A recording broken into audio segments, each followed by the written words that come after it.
Why don't we get started? Everyone stand for the pledge. Pledge allegiance to the flag of the United States of America and to the republic for which it stands, one nation, under God, indivisible, with liberty and justice for all. Can I get a motion to approve the agenda this morning? Motion? A second? Second. All in favor? Aye. All right. Approval agenda has passed.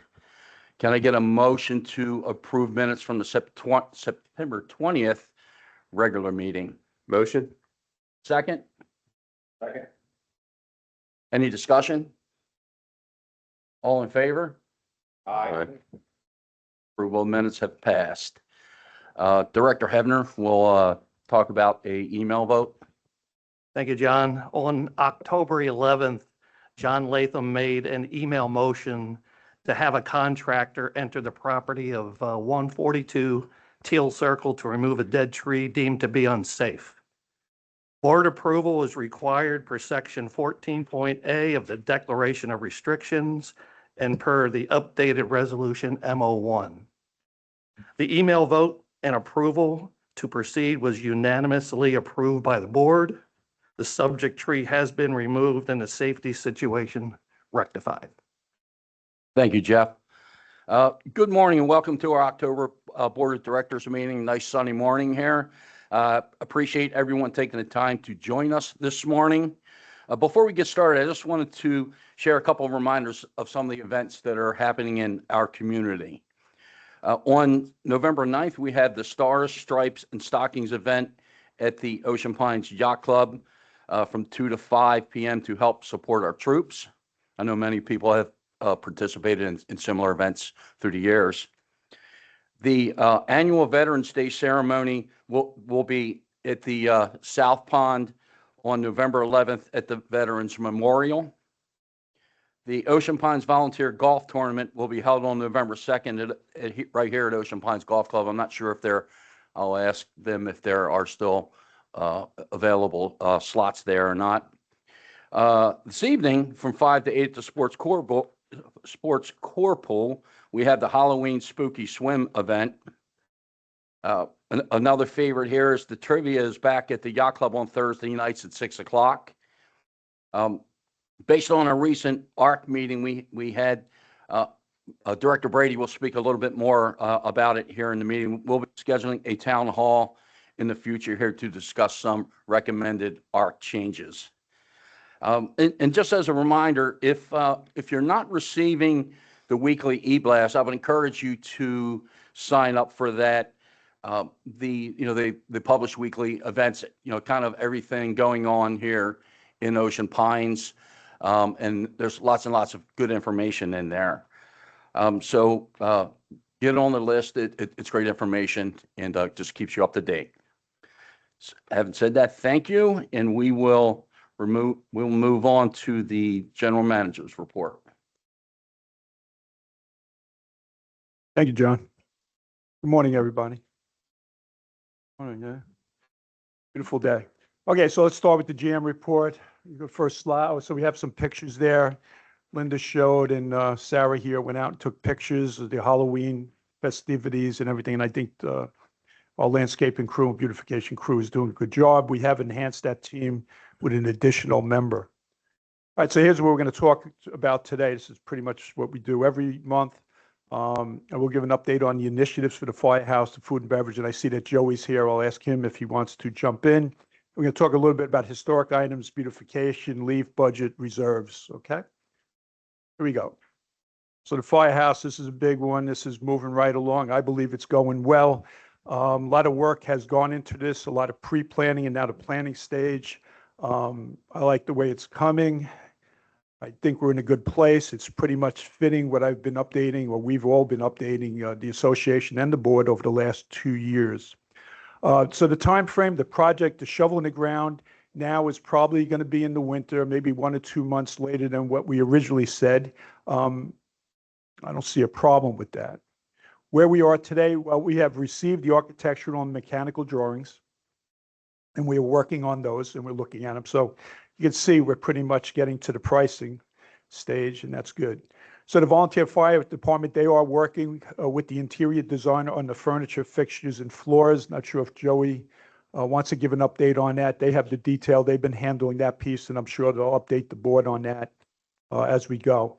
But I know that's moving right along. So in working on transition costs and plans, which is a big part of it. On the page. Food and beverage. And I think yes, I did see Touch Italy. So proposed changes to food and beverage amenities, as I went to the board last month and asked for permission just to move forward to work on such an initiative. I saw there was quite pleased that there was a lot of support from the board and everybody else. So where are we now? Pretty much where I said we would be. The beach club, we are working on right now, the architect getting that signed up, and I believe we have all the paperwork for that. And I'm hoping that the board approves it today, just like I said, and which is normally the first step after permission to move forward. So what are we doing at the beach club? Well, the basement and the first floor need renovations. We'll be doing that this year. Next year, but we will need the plans and we'll work on it, is a new first floor decking, an elevator, so we can be ADA compliant, a second floor renovation, and a deck. And the second floor renovation will be more in the next year, but there is work we need to do this year. And there'll be, at the end of the day, there will be updated bars. But I'm going to ask Bob to step up and talk to everybody about it. I know he has a great vision for that, and it's good for me to work with somebody who definitely has visions and also puts stake in there himself, his company, and he'll tell you about that. They're going to be investing money in these buildings also. The clubhouse, a shade structure to enhance golfer experience and speed of play. It will be located right outside this window right here. We've shifted the building, and there are designs right here as you come in. I know I saw a lot of board members looking at it and others. They will be there. We will also post them at the different locations. So the clubhouse here, we'll have the designs for the pavilion, and then for the yacht club kitchen. It's an outdoor building with proposed pizza oven grill to enhance service to the pool and the outside deck. So you can see some pictures of them there. On the bottom right, you got the tiki bar that we did last year, and then the new kitchen. And on the left there is the pavilion with an inside pizza oven. And I want Bob to talk more about it. So if Bob wants to get up, that'd be great. I appreciate it. But again, I'll be coming forward today asking for approval for the architect contracts and some of the engineering contracts. Bobby, you want to? Good morning. For the beach club, it's a 2-year project that in the first year we expect to remove all the first floor, not improvements, first floor, the entire first floor, and remodel that. There's some structural work that's going to be done by the community, and we are going to absorb all the costs to build out the first floor structure and put a new kitchen in and new bar and create a better experience because that place is very dated. And on the second floor, we plan on doing the demolition also this year, and then waiting for the next year after Labor Day, and then build a second floor restaurant with a deck that overlooks the Atlantic Ocean there. And that'll be elevated dining, and then also downstairs with the new decks on the outside to put a tiki bar type on the Atlantic Ocean that will actually enhance the experience for Ocean Pines members and their guests. The clubhouse, as we stand here, big issue here is the turn. For those that don't play golf, the turn is where you go from the 9th hole to the 10th hole, and usually golfers stop. They want to grab something to eat or drink. And the faster the speed of play, the faster people play through, the more money the clubhouse and Ocean Pines golf course makes. So to do that, we propose putting a pavilion outside where we'll have a small kitchen, and the golfers won't have to come inside. And we're also, at our expense, we're going to remodel this building and new flooring, some stuff to the walls to soften the place and enhance the experience. And inside, we're going to take the existing bar out. We're going to reposition the bar facing outwards with an outside bar facing inwards, and a 44-foot rail, a food rail on the patio out there where everybody can sit and enjoy the outside. At the yacht club, through our experience this summer, and the walk from getting food out of the kitchen and getting it to Kansas, it was hard to keep the food hot, no matter what we tried. So when we did our experimentation with the sausage and peppers outside and putting a little outside kitchen out there, it was very successful. And the thought was, hey, if we had a really real good outside kitchen here, we could create a better experience for everybody and execute not only the food service but the drink service better. And you'll see in between the tiki bar and that and the new kitchen, there's enough area there. We're going to create an outside patio for tables and a little bit more intimate setting out there. And then also,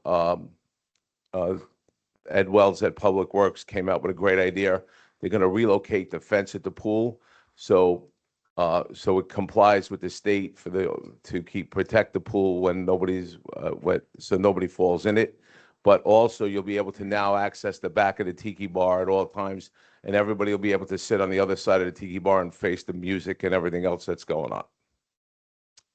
And so we appreciate the support. You guys are making a big investment here, and we're going to be making an investment, on our end also. We plan on putting at least $500,000 into the beach club, another $200,000 into this building, and another probably $125,000 into the yacht club kitchen. And also, we plan on doing some soft renovations in the yacht club this winter. We plan on taking the main bar out and rebuilding the main bar, and a couple other things just to enhance the experience. Any questions?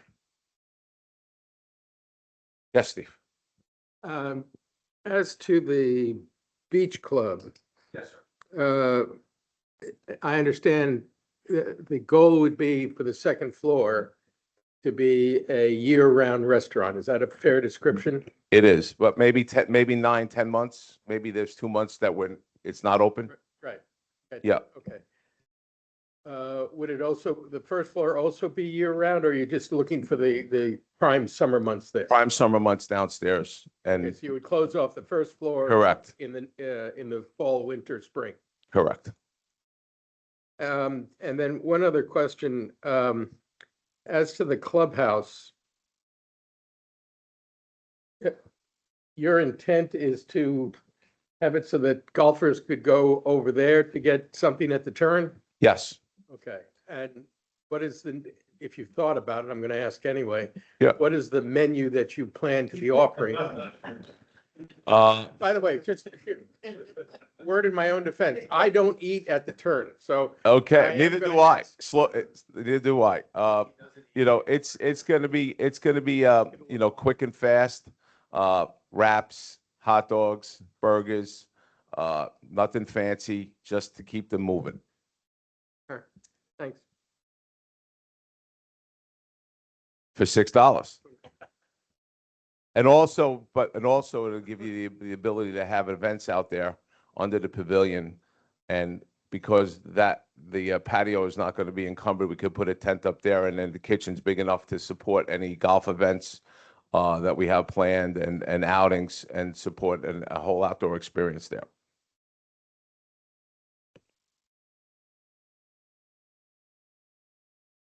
Thank you, Bobby.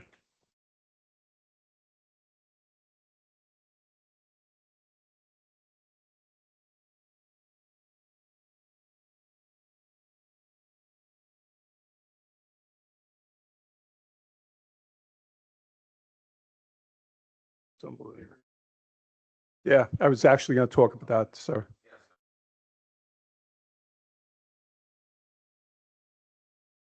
So you shouldn't be talking. We're going to suspend Robert's rules here if you want to finish answering that question.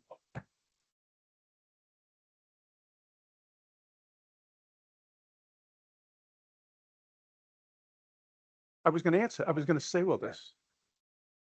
You can't let them. Hey, Bob, I'd like to have John. Okay, so actually, sir, and I forget your name, I know you've been here a lot, so actually, that's what I was going to talk about, anticipating those questions. So last week, and there'll be more about this as over the next year or two, but as Bob mentioned, and as mentioned last month, Bob's team, Bob's company is going to invest in the interior, in the kitchens, in the bars, the interior. The structure of all the buildings is us, is Ocean Pines. He's leasing, he has the inside. So for instance, let's take the structure on the left there, the pavilion here, the shade structure. There will be kitchen, there will be grills, pizza ovens, the inside, that would be Bob. The structure itself would be us. I did give high-level estimates last month. They are high-level. As this, now that I have the architect, well, assuming I get approval today, once I get the architects and the designs and everything, we'll be able to bid it out and we'll see what the cost is. We've put high-level estimates on everything. Same thing with the yacht club, with the kitchen there. That kitchen on the left, the structure, look at it as the outside structure, that is us. We will build that. The inside, and Bob mentioned, he gave you high-level numbers on his kitchens and all the appliances on what he's going to put in there, but the structure itself is us. Again, I will get hopefully approval today and we can start working on the pricing. I did give high-level estimates last month. The same thing with the beach club. The beach club, the decks were ready for replacement anyway. Our vision was a double decker with the upstairs accordion doors. Bob has a vision for the bars, and I like it a lot. When Bob told me he was interested in doing 9 months, or call it all year round, I did question, since we didn't have a kitchen up there. In compliments to Bob, he said to me, meet me on Sunday, 12:30, and I will show you. He took me to one of his restaurants, very impressed with the kitchen. I do have a background in restaurants. He showed me and his team that they have the ability to run a kitchen, to run a restaurant in the upstairs with the size and the dimensions of the upstairs. We'll put in the elevator. We will do the outside of the building. We'll probably do new outside. I don't think it's going to be vinyl, but we are looking into that. So that's how it works. That's the high level. I did get a lot of questions on it, so I just wanted to make that clear. And it'll evolve. Turn the page. Historic items. So we all know the boat on the right. It is a historic treasure of Ocean Pines. It did spend probably a year in my office when I first came here, so I had the ability to look at it in detail. A lot of detail, very impressed. So if you've been at the yacht club over the last week, you can see it is not there anymore. It has been moved. We will put communications out. We will actually post at the yacht club where it is and what we plan on doing. So, and I know it's led by Elaine. There is a historical room that it's evolving, but we certainly have one. We're going to put the boat in the lobby, where basically everybody that comes in to pay assessments and everything will have the opportunity over the next X amount of time to see it. So we will showcase it there. I asked Elaine, we're talking about possibly a table there, and we still have to figure out how that works as far as somebody manning it, whatever. They have a lot of historical items, which I believe they want to show. So let that evolve. It's in good hands with Elaine and her team. I know she has a lot of volunteers. I saw a lot of pretty neat pictures over the 50 years that they have. So I think that's going to be something special. So that's where it's going to be. And like I said, more people can view it. Okay? Just wanted to make sure everybody know. I know a couple of people already asked, where's the boat? Turn the page. Beautification, and we constantly move forward with this. Like I mentioned a little earlier, we did increase the staffing there. We hired somebody. She's doing a great job. Every time I see the work she does, and the rest of that team, Tony. So let's see some of the stuff there. The big one here is the pavers and what they're doing at the bocce ball courts. It's pretty impressive. So if you don't play bocce, please go up there and see. And then as well as the beautification for the Halloween. Turn the page. Maintenance. So, we wanted to highlight what we've done this month, what we're working on, so you can see the clubhouse. If you're out there, you can see they're doing the striping. I did get a request on that. The bathrooms are always a priority. We will be doing renovations, maintenance there over the winter. We're actually putting together our plan now. I have pictures. We asked Sarah to go out and take pictures of all the restrooms. I know in the swim and racket club, the dividers for the stalls, much to be desired. We tried to maintain them, whatever we did. I don't think it passed the test of time, so we are looking at replacing all the dividers in the restrooms. We did hear, we're looking at the floors. We are putting carpet and stuff there, temporary or what, in the summertime, so that it absorbs the water. And we'll be looking at all the restrooms and coming with a plan that we'll do over the winter. Sports core, there was some cracks there. There was paving and there's concrete work, and I think Linda showed a picture there. Turns Landing. The park is maintained by Public Works to include plantings, weeding, grass cutting, and signage. Curb Your Dog bridge put in by residents, not maintained by Ocean Pines. We did get a couple questions on that, and I know there was a lady here last week. So I told them I would, we have GM report. I wanted to just ask a quick question. Sure. On the sports core pool, Yes. are you, the back end has been repaved? Are you gonna do the front end also, or just half of it? We did the back only, right?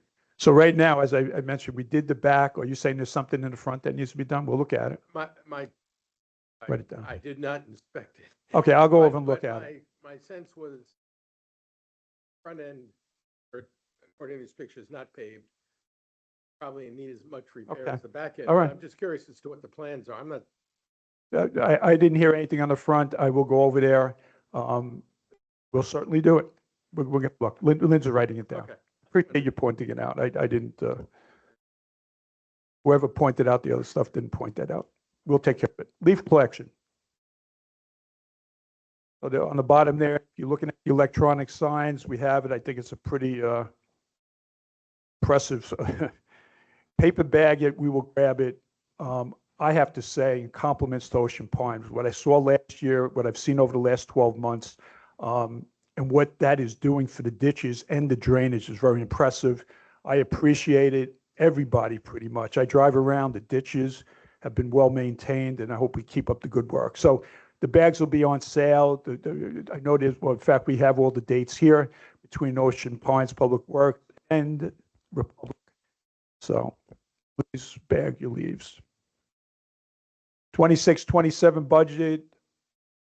We are working on it. I have to say we are ahead of schedule. When I was chair of Budget and Finance, I never received the budget until the day that I sat to review it with my team. A lot of times the paper was hot. Over the last 5-6 years, we've got it done and distributed to the board and to Budget and Finance well before the holiday. We're ahead of that. We'll probably have the budgets done in the folders or binders or whatever, ready for Budget and Finance and the board, probably by, what do you want to say, Linda? Linda says Thanksgiving. So I have to say, and credit to Mark, to Steve, to Linda, the entire senior management team. Quite honestly, I have it. So we will have that out there. We're hoping to have all that done earlier than last year. I'm very pleased. All right, so in there, the cost of safety, and we're just pointing that out, and I've been pointing that out. That will all be covered, but we are on track. What I do need, what we all need, is the DMA review. I've updated everybody on that over the last year. They came in, they did their study. We need probably another 3 weeks before we get the results from them. I did have meetings with them. I am encouraged by the discussions, and I'm hoping that we are in a Goldilocks situation, which I've been telling everybody. So far, so good. Turn the page. Reserve study. I mean, I pretty much said that. Linda, you want to add anything? Okay, so that is being led by Linda and Finance. Strategic plan. So just a little bit of highlight there. I know Linda and our team and all the department heads are working on it, updating it. We updated it every year. So they're updating this for the next 5 years. Linda's saying that she'll have it in a couple of weeks. What I just want to add, and the way I look at the strategic plan approach is, I'm looking at the Ocean Pines experience. Start with that.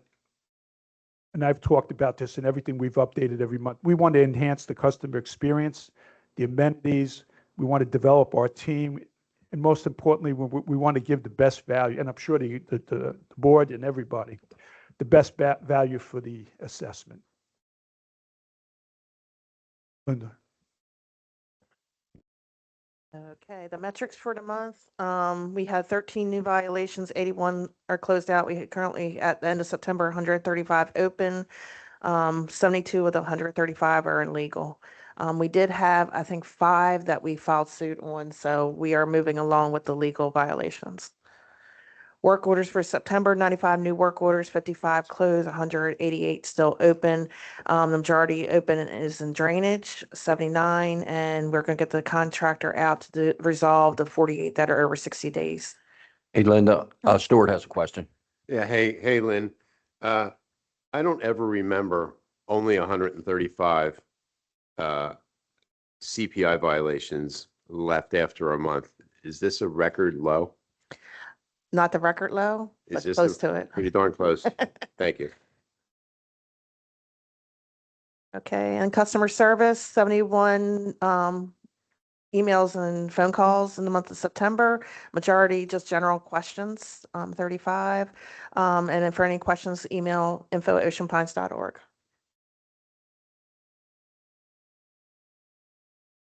Thank you, Linda. Financials. So just before we start with the actual financials. So, and I have mentioned this before, I do want to, so our operating results are a reflection of the following. Amenities and operating departments are the economic engine of Ocean Pines, driven by our senior management team, and of course, the results of a constructive board and the association.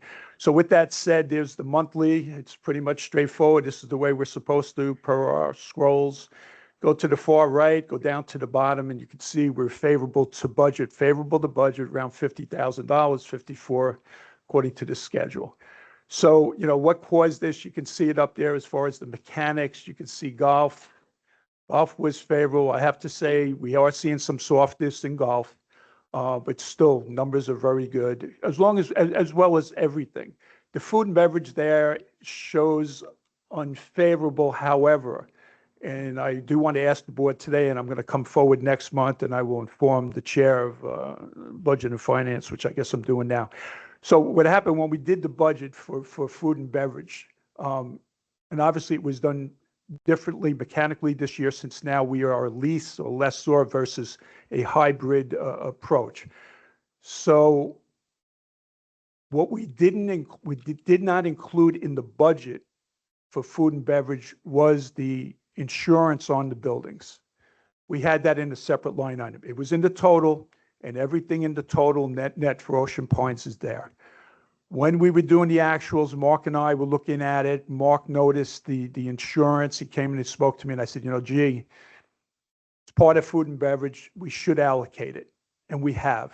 So that's an expense that's in the actual, but not in the budget for food and beverage. What I'm asking, and what I am going to do, unless the board or somebody feels strong about it, or the chair or Budget and Finances, it's just an adjustment or a reclass to food and beverage for the budget. Net at the bottom line, it's the same. There's no change. This way the numbers line up. It'll be a little less confusion, because, you know, I had one person, and sometimes it shows there, oh, you're unfavorable to budget. When meanwhile, actually, to be honest with you, we're not. We're food and beverage is actually favorable to it, and certainly favorable to last year. So, John, I mean, look, I'll do whatever, but that's what I'm recommending. That's what I would do. Elaine. I have a question, because I kind of wondered why we were putting the insurances back in there, because I guess I was thinking that may already be in the part of the lease, which is a different type of thing that been done before. So whether the insurances have to go in there, I mean, because we own the buildings, you know, so it seems like that would not fall into food and beverage, or, you know, how it's performing food and beverage wise versus. So it's okay. I just want to make sure what I'm saying. Are you saying that insurance, just leave it out of food and beverage for actual end? But look, I'm open to anything, and I'm certainly open to Budget and Finance. I've seen this kind of stuff over the years, not even just here. That's a management decision, and we can do it either way. All I'm saying, and what I would have done, is keep it consistent. If it's going to be in the budget, we have it in actual.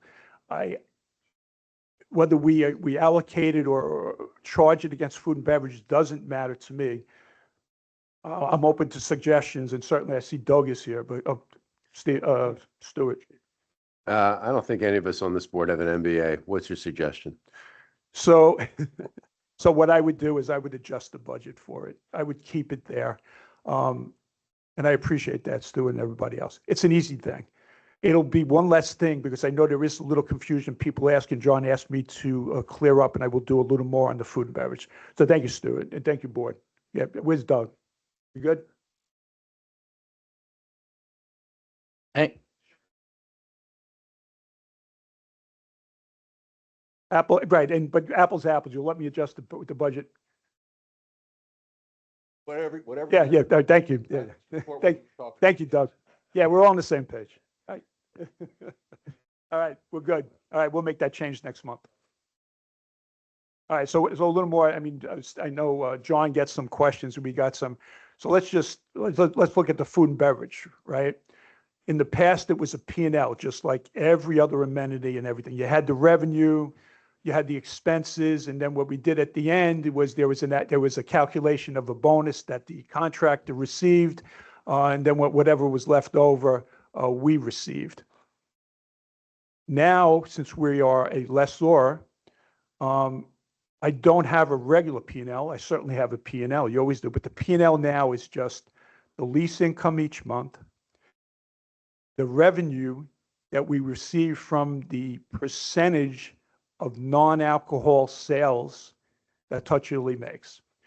So the food, the non-alcohol, the sodas, whatever, we get 6.5% of that. And that's revenue to us. And if you remember, the lease pretty much lined up with our depreciation. So you take the lease, that's income each month, and I think it comes, what is it, around $32,000 a month. It comes to $384,000 a year. That covers our depreciation and our costs. Then we get the revenue. So the revenue from the 6.5%, that is also income to us. The expense that I have there now, obviously at the bottom, I will have the depreciation that offsets with the lease, and I'll have the insurance now. The chair said, he'd like to see it in the operation. I know some board members said they'll leave it up to me. So you have that expense. So when you look over a 12-month period, especially in the summer,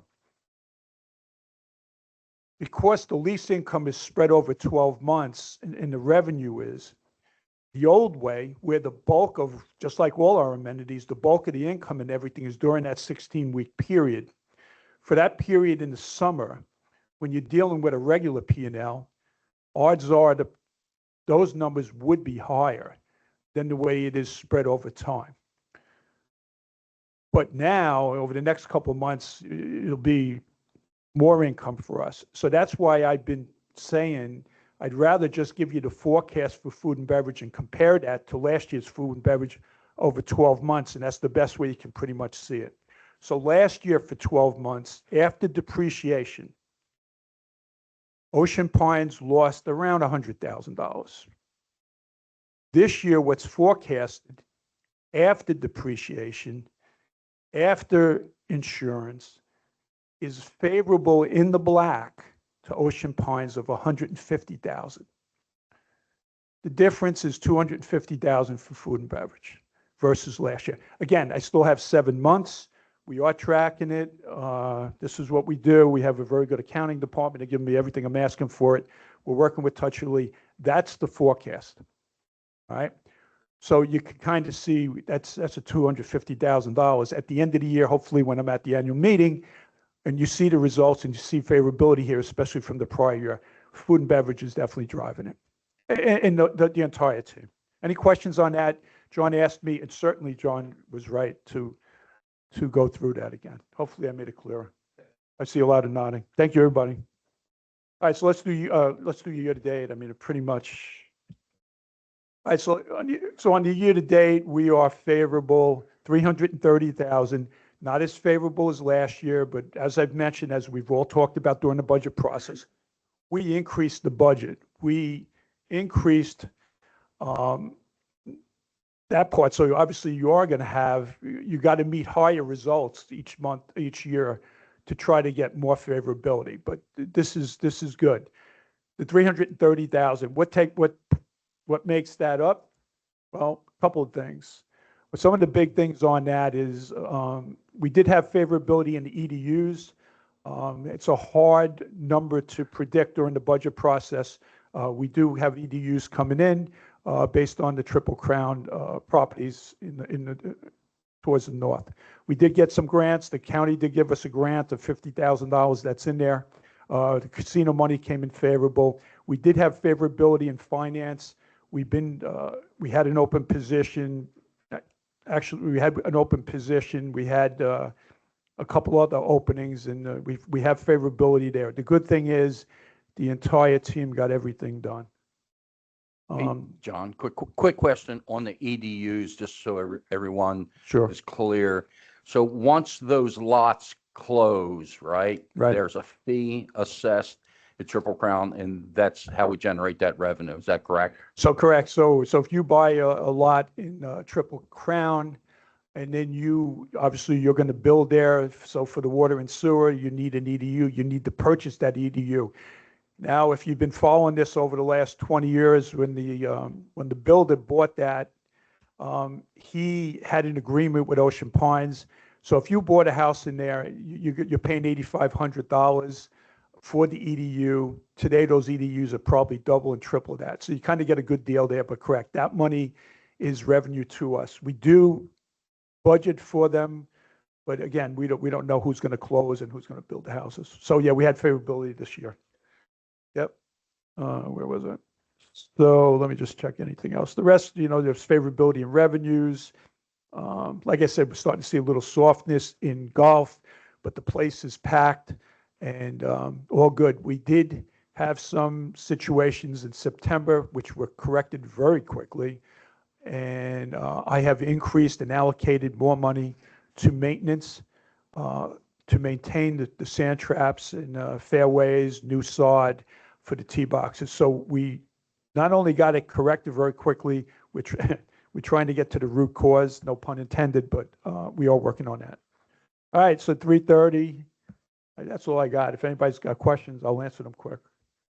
Stuart. Yeah, John, just for my own headspace here, how many EDUs, how many lots are left in Triple Crown about? Do you know? I don't have it on me. He is doing his second section now, which I don't think started. So the second section has what, 15? So the second section has 15. I don't believe we have anything on those. So I would say that's left. The first section, I don't have it in front of me, Stuart, but maybe 8, 10, I'm not sure. Okay, Yeah. that's cool. We can get the number though. That's cool. Yep. Thanks. Any other questions?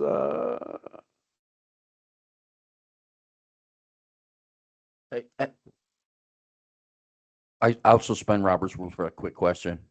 I'm sorry, sir, what's the question? Sir?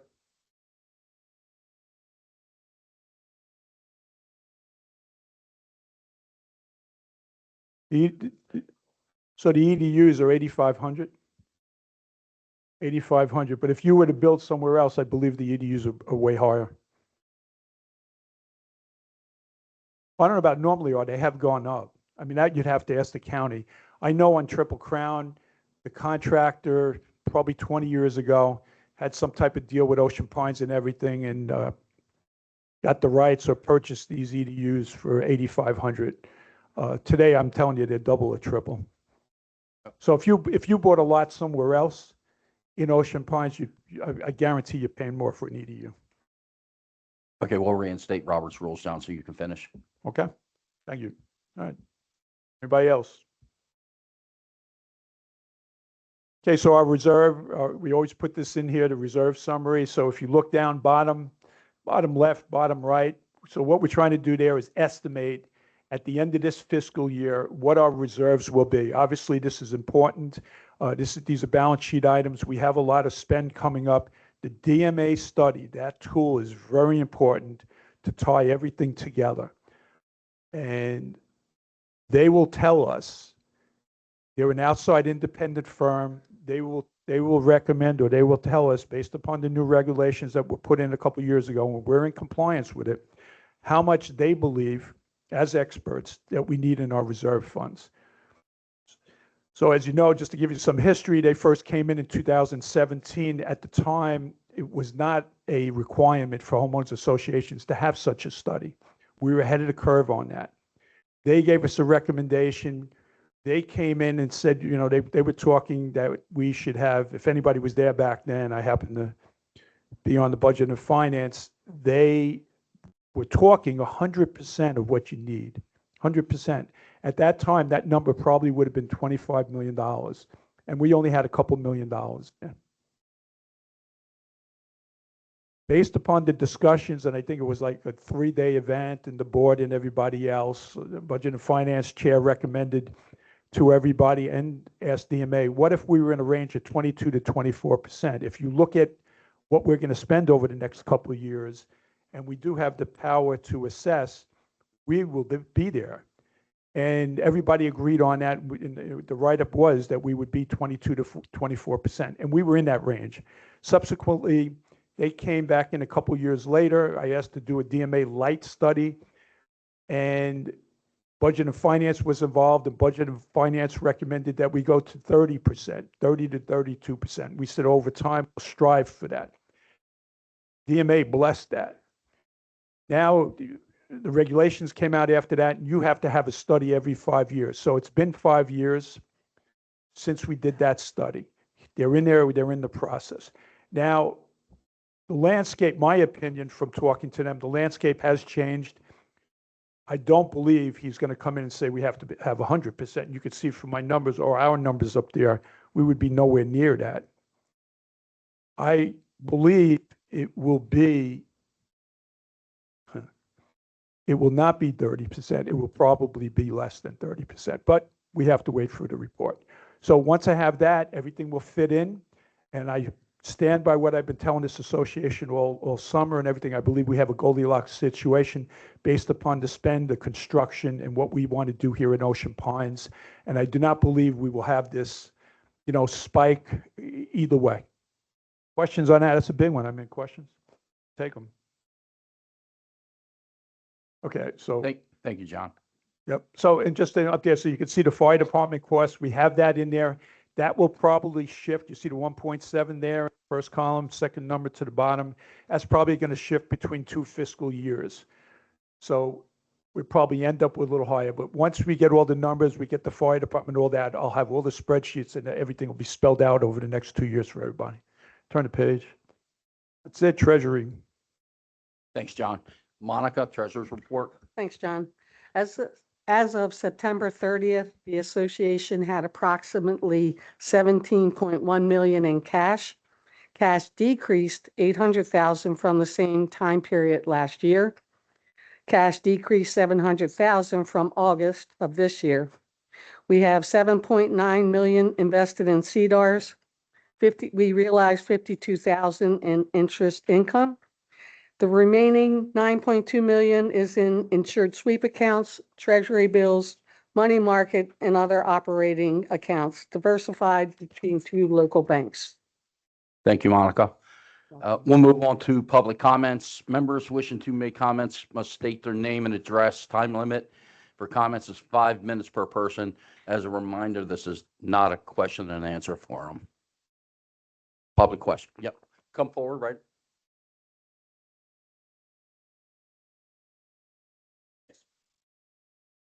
Good morning. My name is Morning. Brian Higgins. I live on 89 Clubhouse. And it's come to our attention that there is a possibility of building a split on the 10th or a pier on the 10th. And we have some concerns about that. We don't know if they're in an environmental study. The health of the canal is an issue. It's just coming back to life. We do see fish and crabs there now. The traffic issue is a big concern.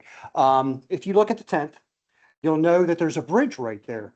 And as pontoons or other boats enter that canal, they have to slow down because there's a blind spot. That pier would be fairly close to where those boats have to turn to get on that canal to go out.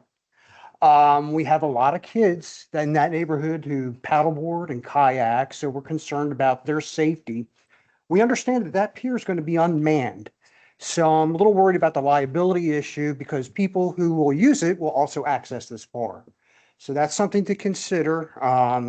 Drinking and driving is not anything we want to promote here, especially in our canals. We also have concerns about liability issues as well. If there are injuries that incur there, that's probably a cost that's going to be imposed on Ocean Pines in general, not just that concentrated area. We also know that at the larger marina, somebody recently had to be heliported out of there because of an accident. So that is a concern. In general, the health and safety of the canal and the neighbors is a big concern. And we would prefer not to have something built there right off the 10th. There are multiple neighbors right off the 10th too. So we deal with noise consistently. And of course, we're tolerant of that because we know that this course is so important for the overall financial health of this community. But having a slip there might increase that noise level and create some problems for the neighbors that live there.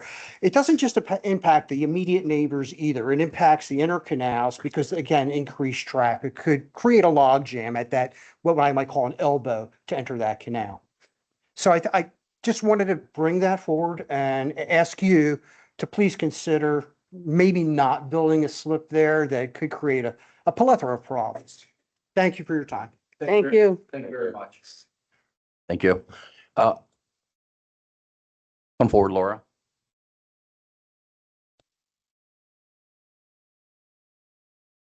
Good morning. My name is Laura Pangratz. I live at 2 Harpoon Road. I am speaking today with some questions and suggestions that I have. Last month, it was shared by a director that the reason for eliminating the majority of the advisory committees was due to a communication issue, whether it was a lack of communication or overstepping in communication. It was a main reason given to terminate those committees. It was also stated that the committees didn't get along amongst themselves. Both of these statements are incorrect and not factual from my perspective as an individual and as a former committee chairperson of an eliminated committee. Our committee worked well with the other committees and never overstepped in any way with staff. We always went through our board liaison as required, and no current director spoke with me about any of their concerns. To lump us all in as one violation is inappropriate. Communication, accountability, transparency, and trust all go hand in hand. It appears that the board of directors did not feel they had good communication with the committees and that the committee members didn't take responsibility for their actions and weren't transparent, which then caused a lack of trust. I believe that if these were things said about the board of directors, many would feel the same way. So right now, there's not a whole lot of trust on either side. So starting with the board, maybe consider how to improve communication. Better communication reduces stress and frustration for all of us. For future ad hoc temporary committees, I would like to see and recommend that they be listed on the OPA website, just like the remaining committees, and have posted who the members are, who the board liaison is, their posted agenda and minutes from their meetings in the beginning and end dates of these ad hoc committees. Once the term ends, if it needs to be revived again, new members should be allowed to apply. If not, then you have the same people all the time in these ad hoc groups, then it now becomes a standing committee like the ones listed that you just eliminated. Maybe consider term limits just like with the committees. Pertaining to the ARC committee, in their resolution C02, it states that there will be 3 regular members and 2 alternate members. The chairperson must be a regular member, and if the chairperson can't be at a meeting, then only another regular member can fill in as chairperson. Therefore, the only time the alternate member can actually participate is when a regular member cannot attend a meeting. So I suggest revising this resolution to make it like the other committees and require that there be a minimum of 5 regular members with no more than 7. This would allow more participation and help keep an accurate and appropriate quorum. Not many people would give up their personal time to be present at a meeting, but not able to participate officially because they are only an alternate. So question on the website, why is the ARC committee not required to post accurate meeting minutes like the other committees? It only shows a screenshot of a list of the lots being discussed and a resolution of that discussion. There is no consistent documentation of which members were present, was the board liaison present, and if topics like having an upcoming town hall were discussed. And there's no red line document on their tab for homeowners to easily read and access.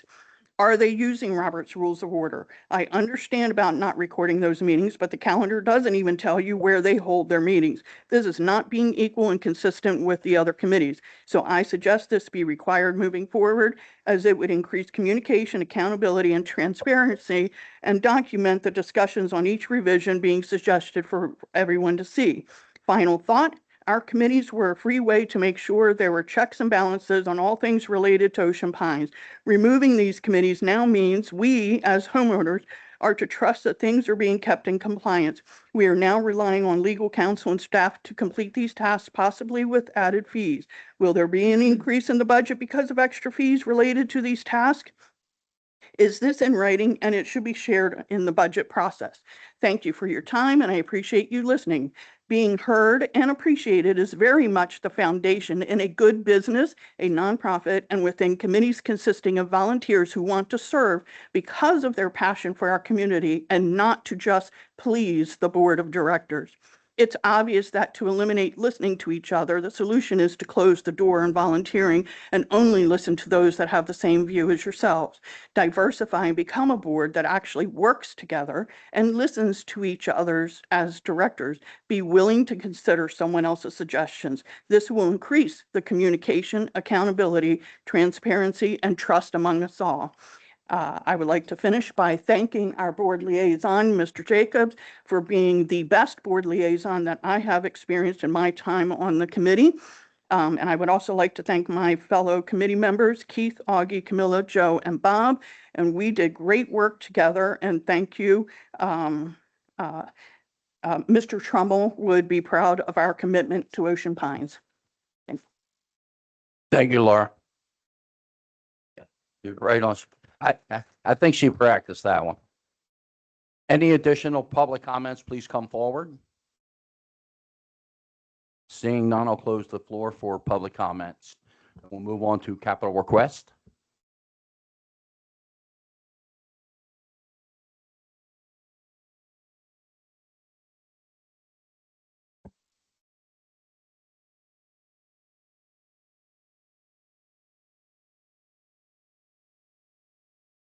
First slide up there, Linda? Okay, no slide.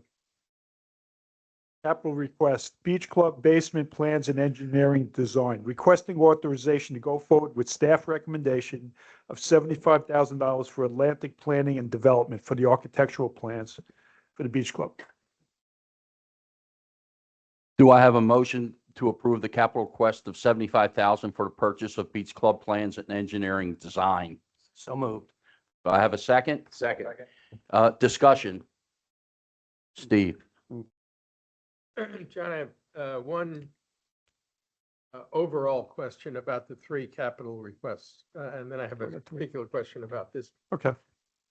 Am I correct that assuming the board approves all three of these projects, that over time, because of the way our contract is worded with Touch of Italy, we would recoup these expenditures through the rental offsets? Is that a fair?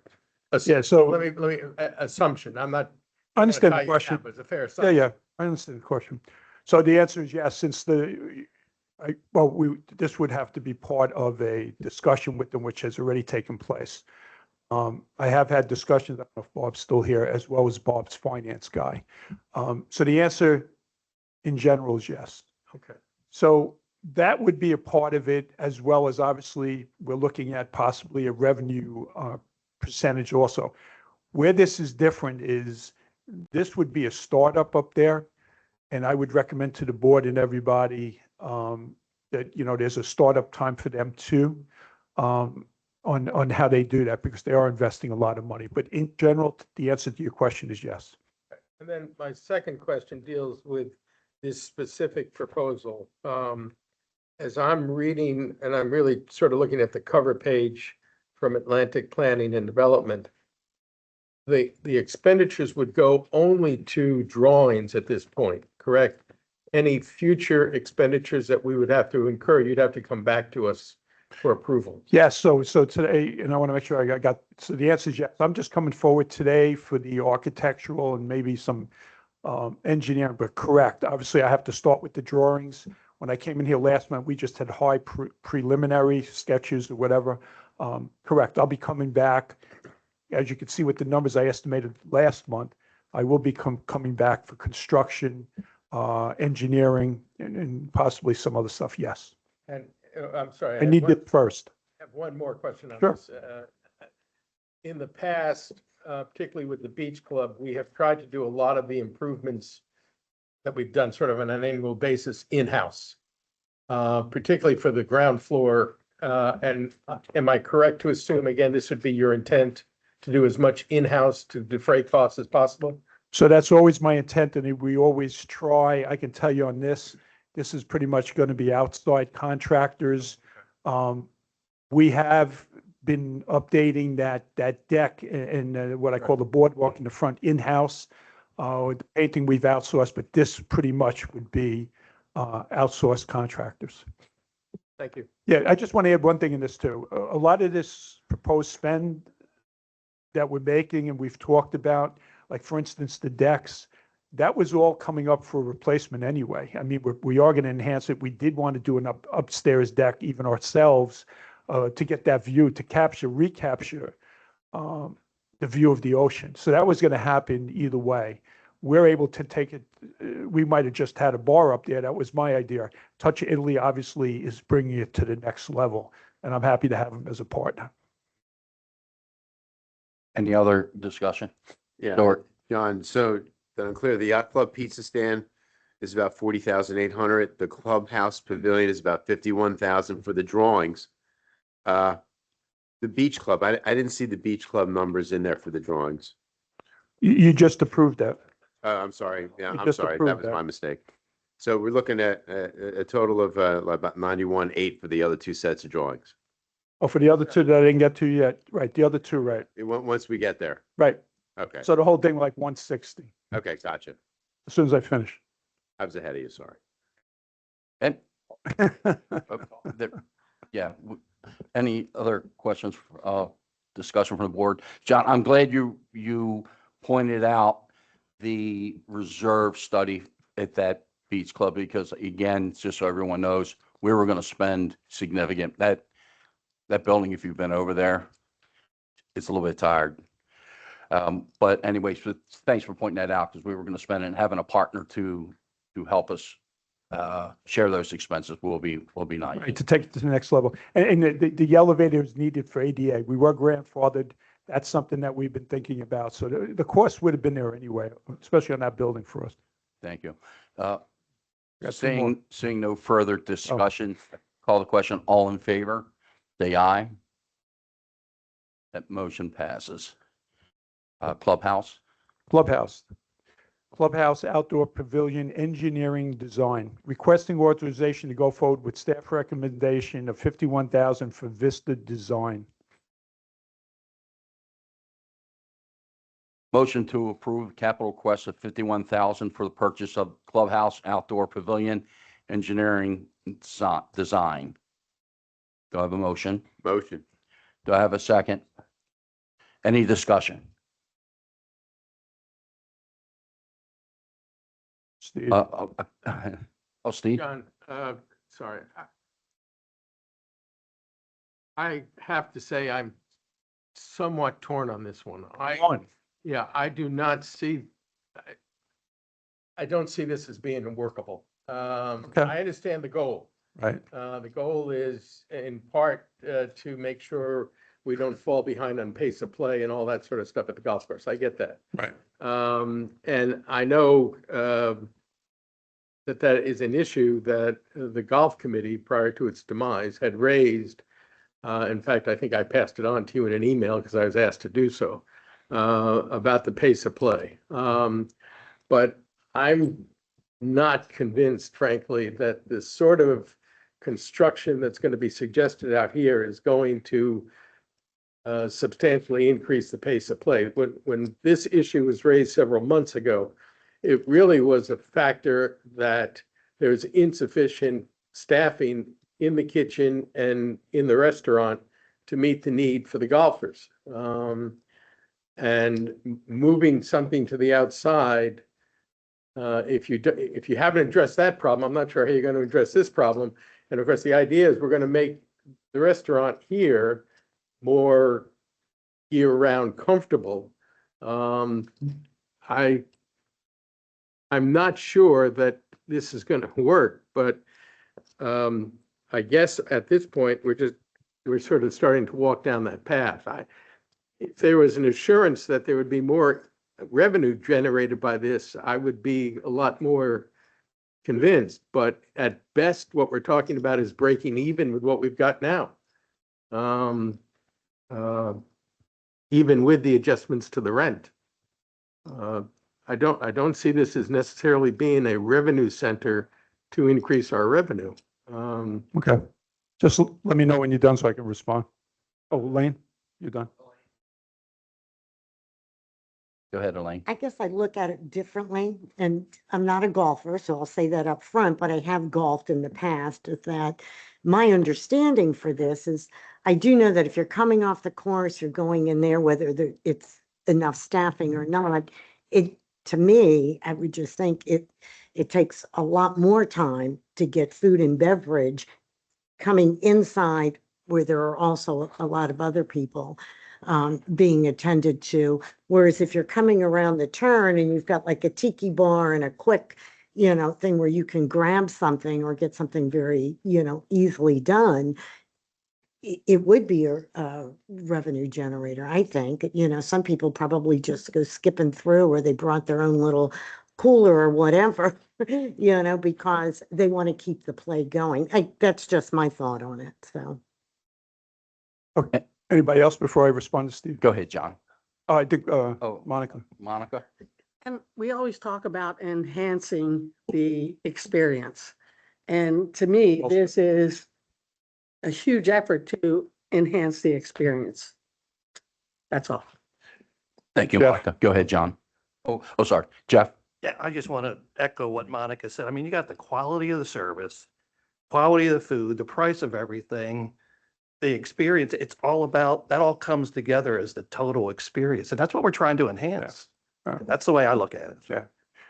So first of all, Monica, and I want to talk to Steve, but Monica and Jeff, if you go back on my slides and everything, what I talked in the beginning, the strategic plan and everything, and enhancing the customer experience, it's not just about generating revenue. So I just want to, even if it is the same, it's going to, Steve, it's going to enhance it. But last month, you said to me, you couldn't get, and it's fine. You said it was more about you couldn't visualize the structure. So I got the plans on that, and I think they're beautiful plans on it. They came out nicer than I thought. But I thought that's what you were looking for. What you're saying now, and rightfully so on your end, so I do need to address it, and this is in two parts. So what I heard you say today really was more about operational. In that part, I will talk to Touch Italy about what you're telling me about inside that building, and I get it. But we got to look at operational and structure separately. This is a structure. How it is performed or whatever, that's something else. And I know Bob is working on it. I don't see it as an issue, but obviously the board will have the last take here. But the difference is operational and structure. We're putting the structure in there. This has been proven at other golf courses. There is a golf course down here that has something like this, and we've been told that it speeds up play. So that's not the only reason. So it's to enhance the experience. We did plan on putting a structure over that patio when we did it. Obviously, we have the sales on the left. I believe that was a success. The outside vendor paid for those sales with the money he gets from the advertisement. This one, we would hope to make the money on the revenue, but if we don't, I heard the same thing with the tee docks at the yacht club. That I said, well, we said that it would bring in other customers, it'll bring in other boats, and it's proven. It's proven. Our marina staff has substantiated that it has. The food and beverage, two different contractors have told me that. Ralph told me that, and now Touch of Italy has told me it has definitely brought in boats. It has definitely brought in more money to food and beverage at the yacht club, as well as gas at the marina. So, but I get it. Steve, hopefully I answered your questions. And they're good questions. Any other Discussion? Do I have seeing no further questions, I call a question. All in favor, say aye. Aye. Opposed? Abstentions? Steve, abstention? One That abstention. motion passes. John, we move on to the yacht club. Yacht Club Outdoor Kitchen Engineering Design, requesting authorization to go forward with staff recommendation of $40,800 for Vista. Motion to approve capital request of $40,800 for the purchase of Yacht Club Outdoor Kitchen Engineering Design. Do I have a motion? Second, Second. discussion. Steve? Yeah, John, just to clarify one point, when we did the description earlier from Bob about changing the fencing around the pool so that people inside the pool would have access to the tiki bar all the time. Is that our cost or is that their cost? So at the Tiki Bar right now, the pool has access, and you're right, and let me clarify this. The pool has access to the Tiki Bar, to a part of the Tiki Bar. The deck for the Yacht Club has access to the Tiki Bar. The other two are three sides, right? So three sides, the pool has one. What Bob was, and it does need clarification, Steve, and you're right. What they're saying is, what he said was, we are going to work on the fence so that the fence, once the pool closes, can be opened and expanded on that fourth side that the pool normally uses. But now the people at the Yacht Club will be able to go around that side and have another window to be served with. The fence would close, so nobody would have access to the pool. It would be like a swinging fence. Yeah, and that needed clarification, even when he said it, so I appreciate you saying that. As far as who does that, we were going to do that. That was us, yeah. And that's why he said public work. Eddie and I were going to do that regardless of this. And we already talked to the county about it last year. Any further discussion from the board? Seeing no further discussion, I call in favor, everyone say aye. Aye. Any opposed? That motion passes. Thank you. Move on to CPI violations. Linda? All these have received a first and second notice, did not request a hearing, and we're making a recommendation to forward the violations to legal and suspend voting and amenity rights.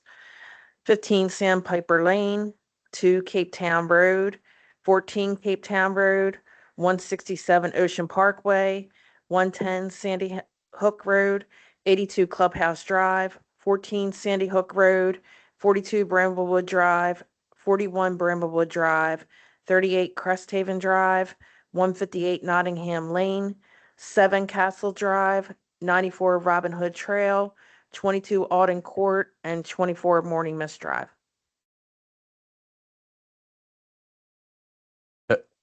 Elaine? Okay, there are two that I just have questions on. On the first one, on Sandpiper Lane, 15 Sandpiper, it looks like the only violation that they're having at this point is just the railings on the. Yeah, all Because I- driveways with stone require a border. Yeah, Right. yes. There's a lot else going on in there. They're. That's been cleaned up since. Okay. Yes. All right. So the pictures, okay. Because yeah, I was going to say there's a lot of other things going on there. Secondly, on 94 Sandy Hook, and I know that this homeowner has come before ARC and was trying to get a variance for this. You know, he was talking about having 2 pergolas. There's 5 back there, 2 of which impede on the neighbor's property. He's actually built them over the property line. So I not quite sure what, is Yeah, that getting we- addressed? That those We benefits come removed down? that from the list. The owner has contacted us. He is gonna try to comply. So he contacted us late Thursday and we have removed it from the list. Okay. Yes. But it'll come back if he doesn't Yeah. remove all those. It'll be structures back off of next somebody month. else's He said he was property. planning to get everything resolved by next month. Okay, because my understanding there's 5 gazebos past there, permanently placed. Mhm. Okay, thank you. Have a motion to move to legal for process and to suspend amenities and voting rights. Do I have a motion? Motion. Second? Seeing, any discussion? Seeing no further discussion, I call a question. All in favor, say aye. That motion passes. We have no unfinished business, new business. Jeff? Thank you, John. The topic is the repeal of Resolution C-15 for the Aquatics Advisory Committee, CO-4 for the Bylaws and Resolutions Advisory Committee, CO-6 for the Communications Advisory Committee, C-10 for the Environment and Natural Assets Advisory Committee, C-11 for the Golf Advisory Committee, C-12 for the Marine Activities Advisory Committee, C-13 for the Recreation and Parks Advisory Committee, and CO-7 for the Strategic Planning Advisory Committee. The motion is to repeal the above listed resolutions.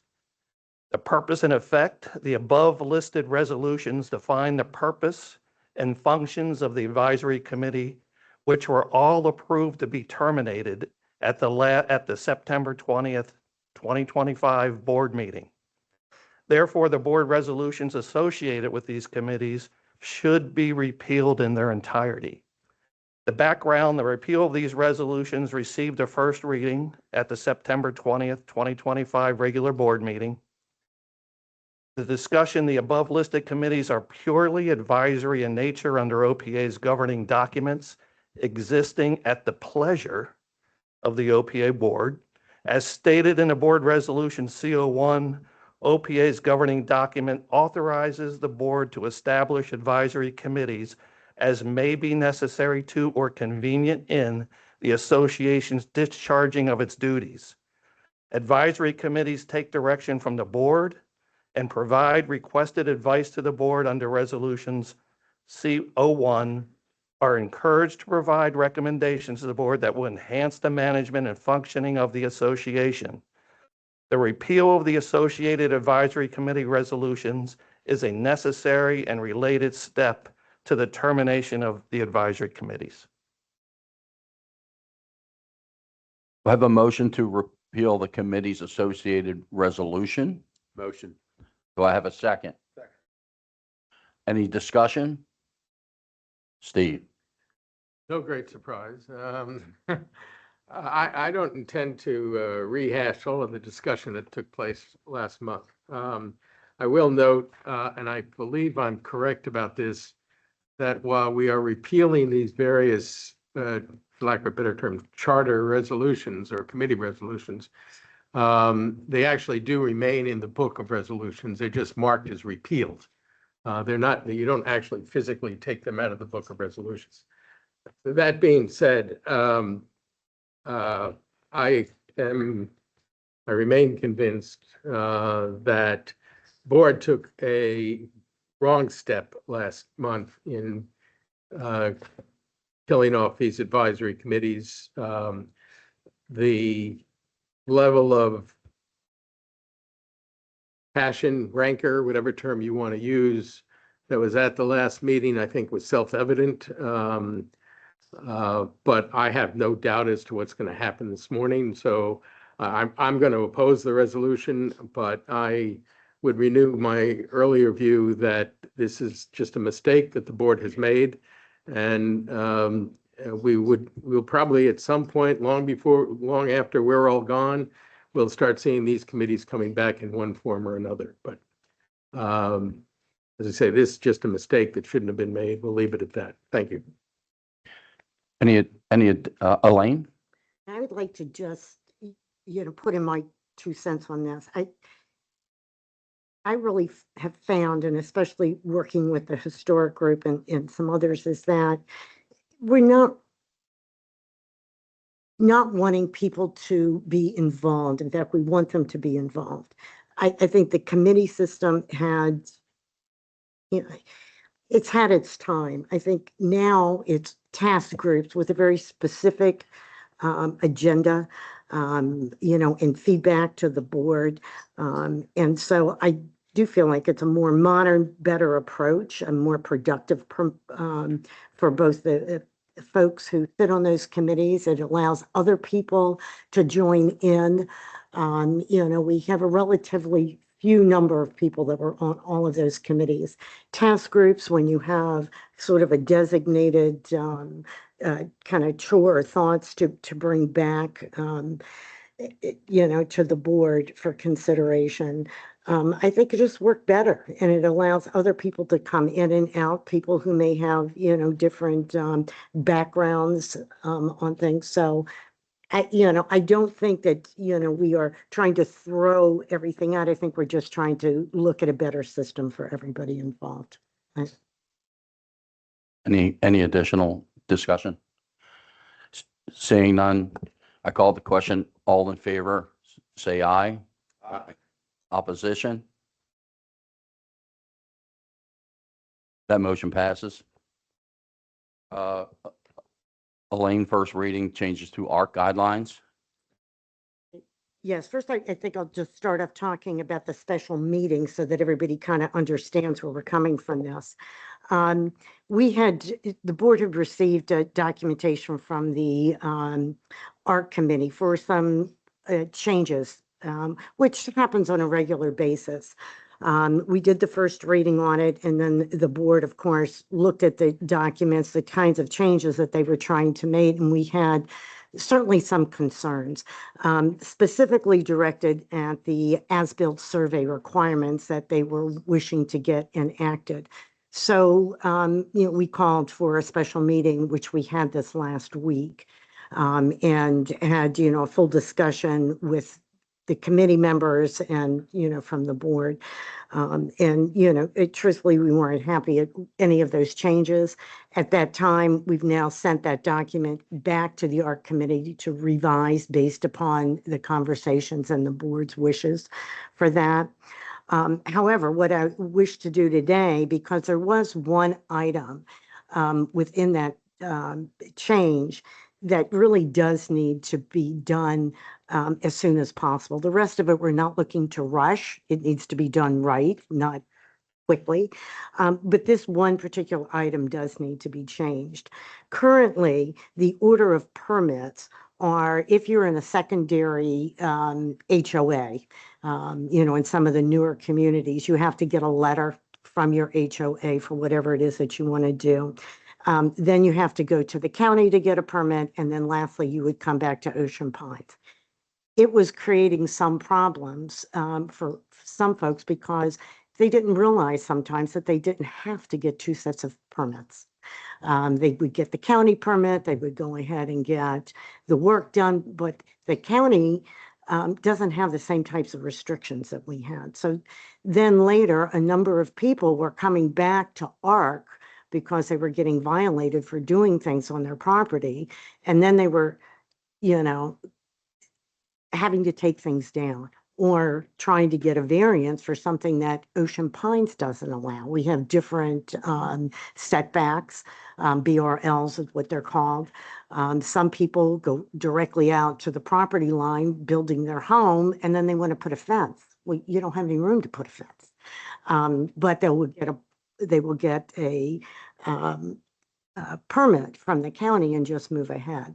So in order to fix that part of the problem that they're having with the ARC committee trying to get variances, and also to make it clearer and easier for our members, what we want to do is turn that around, get the Ocean Pines permits first, and then they go to the county. The county then will see that we have certain permits. They will then not allow someone to do something beyond what Ocean Pines allows, so that everything is consistent and it's not confusing. So I would like to have that particular line item put forth for change so that we can get that done as soon as possible. I think, anybody have any questions on that? Any, I have a Stuart? question, Elaine. The requirement for asbestos surveys is still on the table? It's not. We will vote on all of these revisions. What we've done is we've sent this, I sent the document back to the committee. Based upon all of our discussion, they will be removing everything that we did not want them to be doing. Okay. It's just easier, and because the next step in all of this will be a town hall. But we didn't want that to, the as-built to overshadow the other things that are, you know, kind of normal things, but we want the community to know about them. Different kinds of fencing materials that are more modern, certain other types of things so that folks know what you can and cannot do. And it would just be kind of an overload to go through that. So it's gone back to the committee. They'll send us a cleaner red line. And at that point, we'll schedule a town hall. Like I said, we're not in a hurry to push all this other stuff through. We want to make sure it's clear and understanding to everybody. But this permit, it's been a real problem for a while. And so I'd like to at least get that one item taken care of in the revision. Steve? Yeah, Elaine, I haven't, this is fine, I have no problem. I also know you have an interest, I think appropriately, so to move this discrete provision as quickly as possible. I would simply point out that we can, after this will be the first reading, we can do a second reading. And Mr. President, you can call for a meeting anytime, as soon as possible, do the second reading and pass it. We don't have to go through two members or anything like that.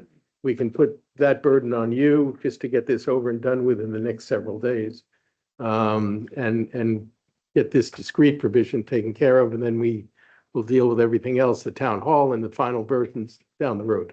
Yeah, the goal would be to schedule a special meeting here as soon as possible, as soon as everyone's available. So we will be doing that very, very soon. Yeah, that could be done next couple of days. And I think the other thing that we'll have to make sure that folks know is that because they're going to the county, or if we pass this first, they have to make sure that they bring the county permit with them when they go to apply for the Ocean Pines one. But it would just make it smoother for everybody and a lot less hassle holding up jobs or tearing jobs down. I've been sitting on the art committee for 2 years, and there have been some very expensive projects that were done that people had to tear down, and you feel very sorry for them at the time.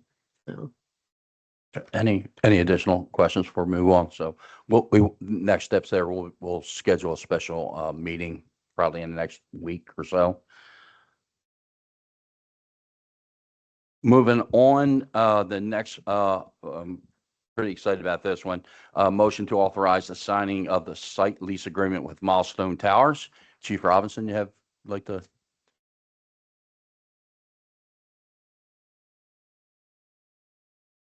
Morning. This is the moment that everybody's been waiting for.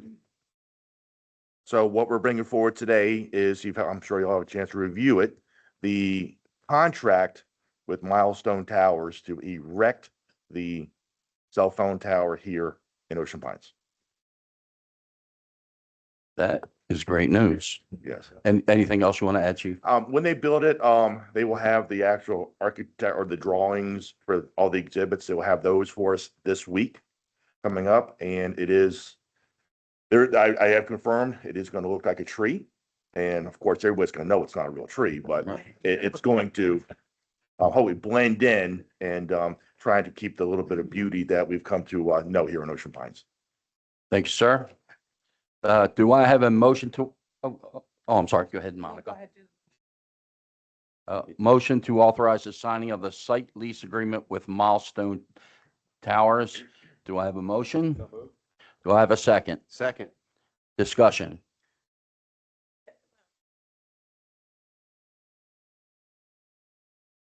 item 4, the gross revenues. Yeah. How will we determine that? Will we get monthly financials or how's that going to The work? way it works is, we're gonna get 40% of the revenue that is for the rent. We're gonna get a ground rent. We'll get an initial ground rent when they first started. If there's just one carrier, we're looking at about a little over $36,000 for the first year with just one carrier.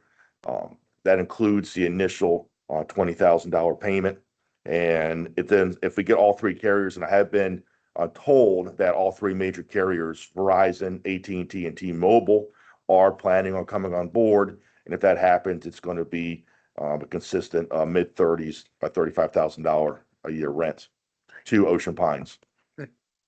Chief, the question that everyone will probably have is, this is an amazing step here moving forward because we've been talking about it for a while.